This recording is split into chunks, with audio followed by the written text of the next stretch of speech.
Kaya ang Pilipinas lang ang makakasalba sa buong mundo sa kakulangan ng langis. Bayan, hindi lang ho makakasalba, kundi ito yung sinasabi ni Ma'am na Capricorn.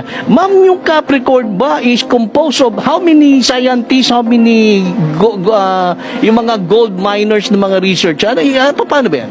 We have three laboratories na suri sa area natin. That is Amoco International, which is USA, Philippine Analytical dito sa Pilipinas, at True Birth Research dito sa Pilipinas.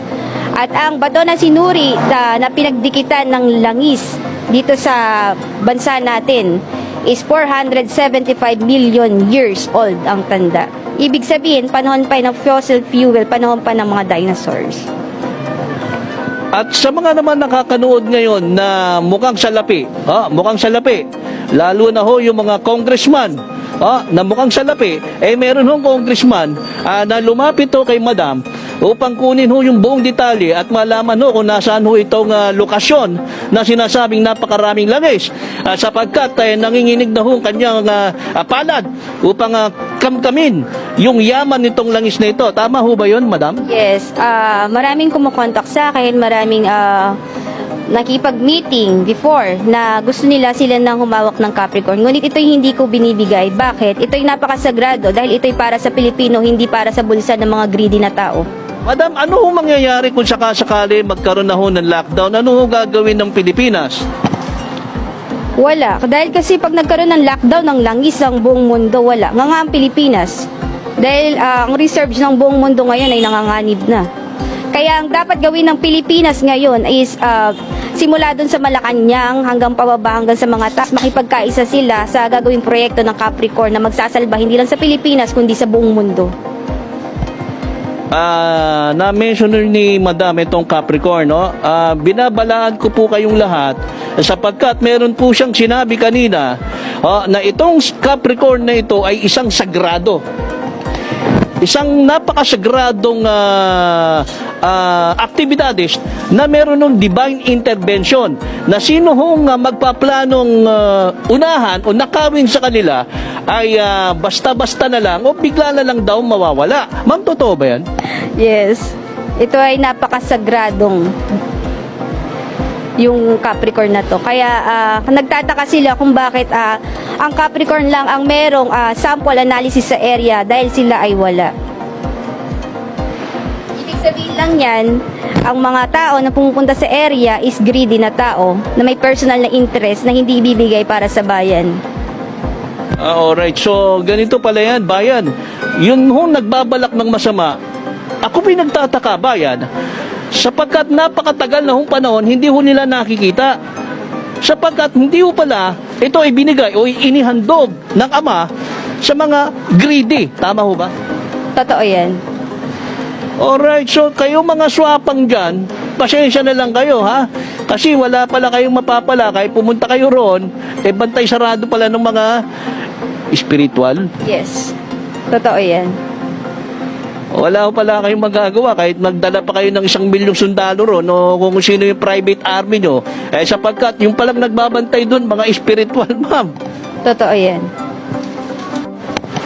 So ako po'y nananawagan muli sa mananalong presidente ng Pilipinas na sana ay magkaisa ho kayo sa Capricorn sapagkat meron na hong babala silang ibinigay sa atin na magkakaroon ho ng lockdown ng langis ang buong mundo at magkakaroon ho ng matinding kahirapan. Tama ho ba yun, ma'am?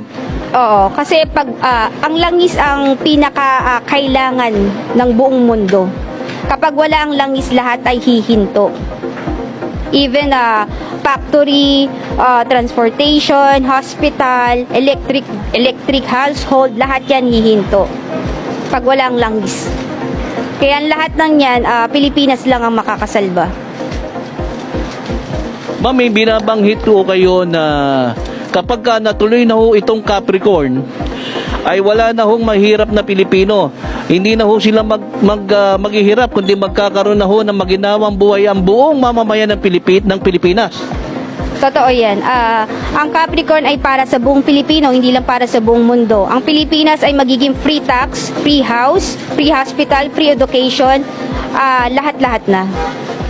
Ma'am, kung sakasakali na ito'y matuloy at magkatotoo, wala na hong mahirap. Ma'am, bali, sino ho magtatrabaho ngayon? Sino ho ngayon magpapatuloy na magpatakbo ho sa ekonomiya ng Pilipinas? The international, we will hire them na maging empleyado dito sa Pilipinas. Sila naman yung mangangamuhan sa sarili nating bayan. Hindi ang Pilipino ang mangangamuhan sa sarili nating bayan.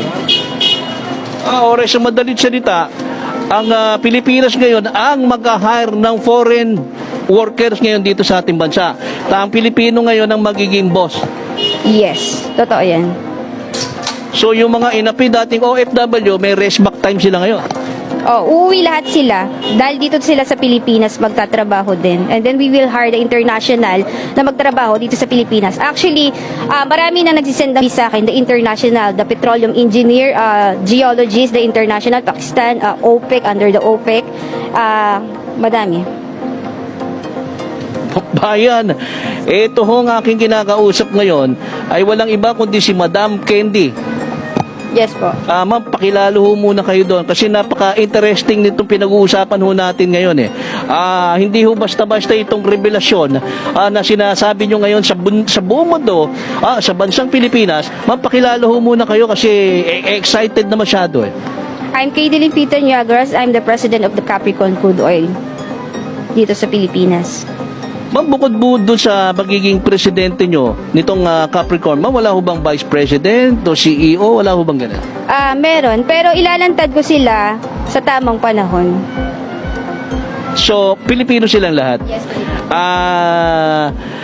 pinaalam ko po sa inyo na ito pong Capricorn daw ay pinamumunuan ho ng mga Pilipino. Bagamat meron hong foreign countries na susuportang pinansyal dahil ho sa tinatayong refinery, ay hindi ho ito international o foreign owned, kundi local ho ito purely, no? Yes, local. Purong Pilipino para sa Pilipino na magsasalba sa buong mundo. Lupit. Malupit talaga. Bayan, ito yung sinasabi ko dumating na ho yung tamang panahon na itong bansang Pilipinas ay aangat na. So nagtatanong sa akin, ano daw ang 3 days of darkness? Kung totoo ba daw ito? Ang 3 days of darkness na tinatawag ay yung pag-shutdown ng langis sa buong mundo. No oil, no food, no water. Gutom at dilim ang mararanasan ng iba't ibang bansa sa kakulangan ng langis sa pangdaigdigan. Walang transportation, walang hospital, walang electricity, walang factory, wala ding simbahan. Bakit wala ring simbahan? Sapagkat ang ibang simbahan ay ginagawang hanap buhay. Walang donasyon, walang magpiprint ng pera kapag walang langis. Sinabi ko din na ang Pilipinas lang ang makakasalba sa buong mundo. Nasa Pilipinas ang pinakamalaking baluarte ng langis o navel of the oil of the world. Pusod ng langis ng buong mundo na hindi kayang angkinin o kunin ng kahit sino manggahamang tao.